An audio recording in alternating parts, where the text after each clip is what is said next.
yang paling sering ditanyakan juga begini nih. Dokter, badan saya gemuk nih. Saya kepingin cepat kurus. Bisa nggak disedot lemak? Jadi begitu alat itu masuk ya, alat ini mengandung ada yang sinar, ada yang ultrasound, ya dia bergetar, dia sehingga menghasilkan getaran dan panas, sehingga lemak ini luruh. Halo teman-teman, ketemu lagi dengan Dr. Grand di channel Grandly. Bagaimana teman-teman, semuanya pada sehat semuanya ya, nggak boleh ada yang sakit, apalagi kena COVID. Karena Dr. Grand selalu memberikan informasi-informasi terbaru terupdate buat kalian semuanya. Ya, kali ini Dr. Grand masih ada di Aceh dan ini adalah kos-kosannya Dr. Grand ya. Maklum berantakan ya, laki-laki. Jadi kalau nggak berantakan malah mungkin bukan laki-laki ya. Oke, sesuai dengan polling kemarin, saya akan tanya nih, yang mau kita bahas dahulu apa? Nanti kita bahas semua ya, tapi kita pendahulukan dulu.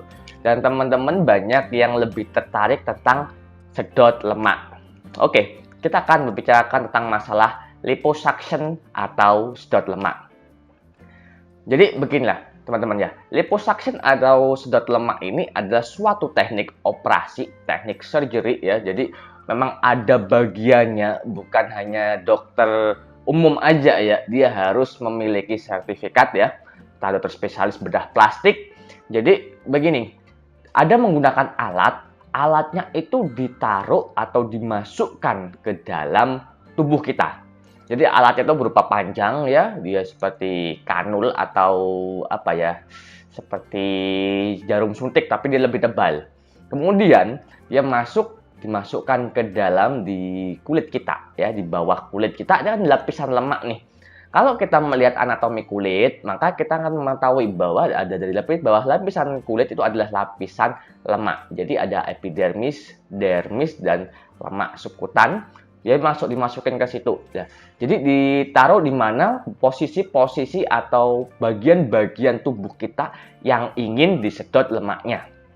Jadi begitu alat itu masuk ya, alat ini mengandung ada yang sinar, ada yang ultrasound, ya dia bergetar, dia sehingga menghasilkan getaran dan panas, sehingga lemak ini luruh ya.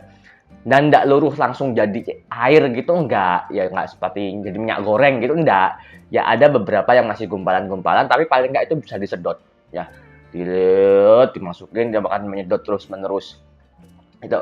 Nah jadi tindakan ini kalau kita melihat ya, ini adalah suatu operasi, jadi memang membutuhkan anestesi general atau dibius total. Jadi kamu dibikin tidur.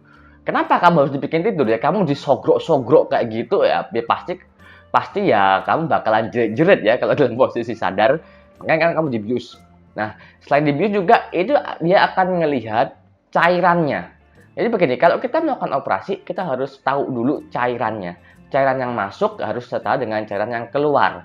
Nah, ketika kita memasukkan kanul tersebut ke dalam tubuh dan dia menyerap lemak, ada beberapa pembuluh darah yang rusak juga ada ya. Jadi makanya warna lemaknya itu tidak murni kuning, ada sedikit kecoklat-coklat atau merah. Yaitu ada beberapa darah yang pecah-pecah ya. Nah, itu kan ketarik semua. Batasannya itu kira-kira per area sekitar 5 liter maksimalnya ya.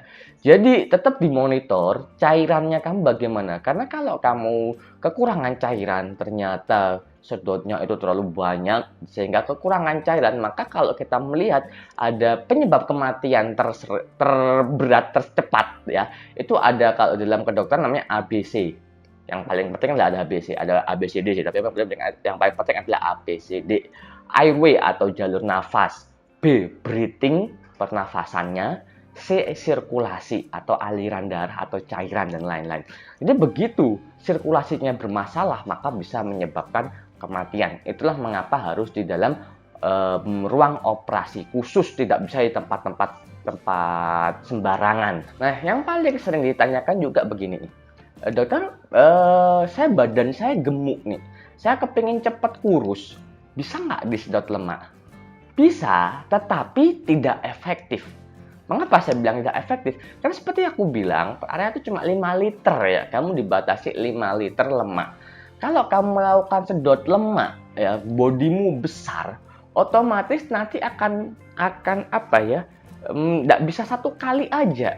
Dan juga bodimu akan gelambir nanti kulitmu, karena kamu kulitnya kan dia terlalu gemuk ini, jadi dia meregang.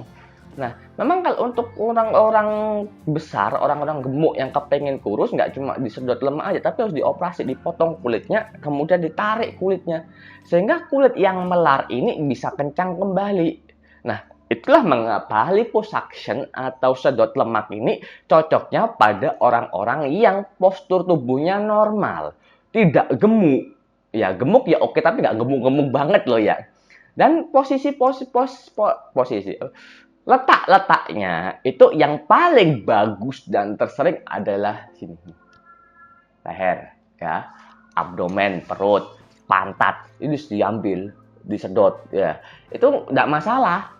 Habis disedot, ya, dibuang oke, nggak dibuang juga oke, atau ditransfer lemak. Lemak yang kesedot ini itu mubazir sih, kan kalau mau dibuang, ada kalanya memang akan ditaruh ke tempat lain nih.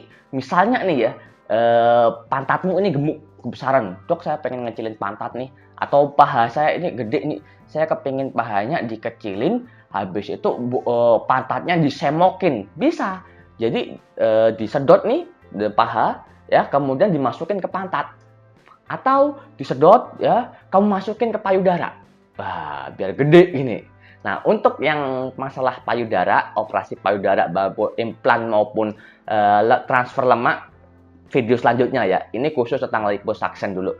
Jadi, ketika kita melakukan sedot lemak ini, lebih baiknya ya ada posisi atau tempat-tempat yang mana nanti lemak itu mau kamu tujukan. Jadi kasarannya tidak mubazir lemak terbuang.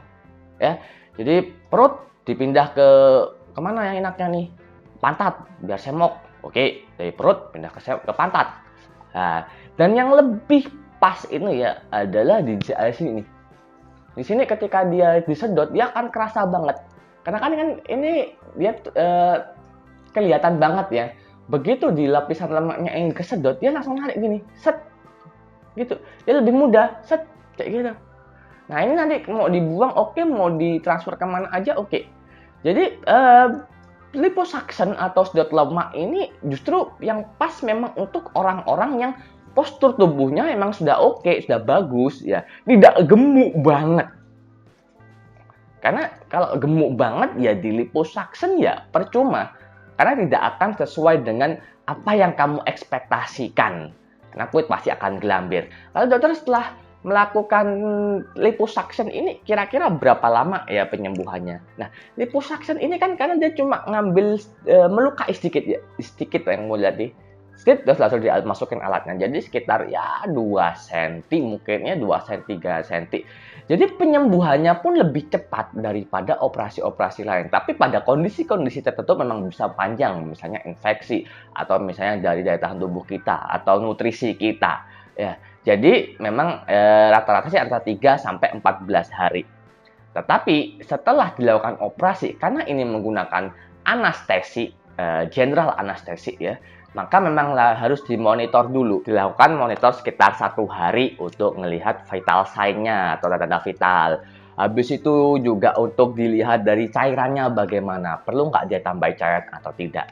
Jadi ya memang ada prosedur-prosedur yang harus dikerjakan. Nah, setelah kamu mendengar penjelasan ini, kamu pasti punya bayangan loh, apa itu sedot lemak, apa itu transfer lemak. Jadi jangan sekali-sekali kamu karena gemuk ya kamu kepengen cara pintasnya sedot lemak, karena itu tidak jaminan, tidak membuat sesuai ekspektasimu lah. Enggak. Lebih baik kamu diet, kamu sudah bagus, kamu punya duit baru.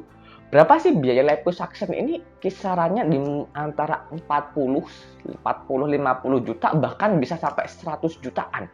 Ya, tergantung area mana, tergantung juga apakah mau ditransfer atau tidak.